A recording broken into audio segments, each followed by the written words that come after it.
Good morning, my Homo sapien and alien and, well, non-corporeal friends, if you may be watching. It's once again 7 o'clock in the morning here on Tech of Tomorrow, and we're here with yet another, do you believe it, launch. But this time, it's not about graphics cards. This time, it's about CPUs. You guys have all been waiting for it, and now Intel's Haswell has finally hit the market. That's right, and there are actually 13 different models that are hitting the market. The lineup starts off with the Intel i5-4570.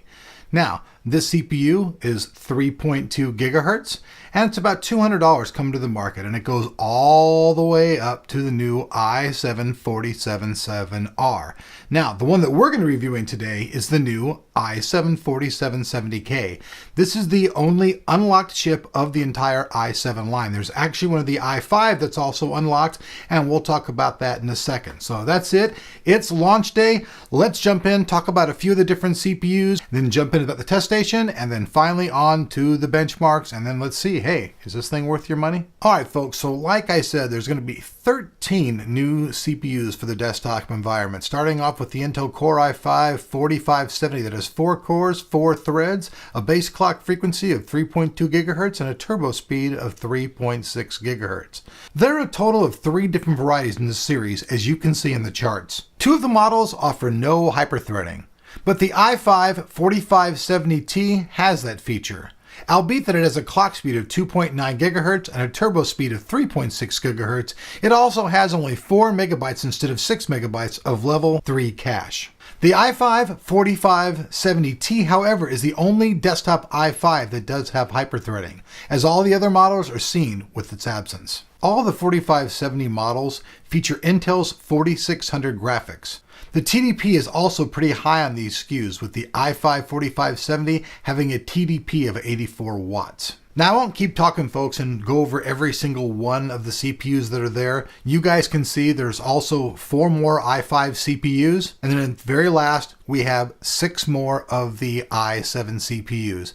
Now, we have the 4770 series in many different flavors. We have the T, the S, the vanilla, as well as the R. But the CPU that we're reviewing today is the i7-4770K processor. It comes unlocked. It's hitting the market at about $339, has a total TDP of 84 watts, has 4 cores, 8 threads, has a base frequency of 3.5 gigahertz, a turbo frequency of 3.9. It also features memory of 1333 and 1600 megahertz, has 8 megabytes of level 3 cache, and features Intel's latest HD 4600 graphics. For those of you who are wondering what we're testing with, we're actually using a test bed that we were given by Inwin. It's the X-Frame. It's actually a pretty nice thing. So we decided to go ahead and use ASUS's new Maximus 6. That's right, their Maximus 6 Hero motherboard in combination with our new 4770K. We're also using a cooler called the Heligon by the people over at Silverstone. We're using 16 gigabytes of Kingston's HyperX memory that we have an XMP profile set at 2133 megahertz. For our boot drive, we have got a Patriot Wildfire 120 gigabyte SSD. And for our main drive, our media drive, we have the Western Digital 1 terabyte. Now, this is basically the same test system that you guys, the users, chose for us to use on our video card, only moved up to Haswell. So for those people who would like more information on our test system, the CPU, or the chipset, check out everything over on our website, www.techoftomorrow.com, which you guys can see in the link in the description below. Now, with that said, let's jump in and rock out to the benchmarks.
Hey, Ulrich, wake up!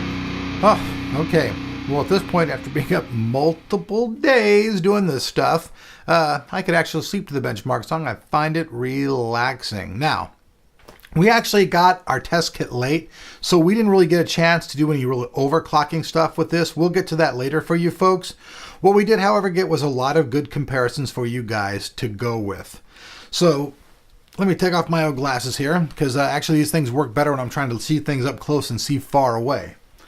So Haswell, whew, okay, Z87 and Haswell. Will you want it? Do you want it? And why would you buy it? Now, if you're somebody who you have technology that is Sandy Bridge or older technology, then you probably definitely want to consider upgrading for a damn fact, because there's all kinds of new stuff that makes it great. You know what I mean? Power efficiency, off the charts, really good stuff. The graphics that are on board, they're a little bit better. The new HD 4600 is better than the HD 4000. That's for damn sure.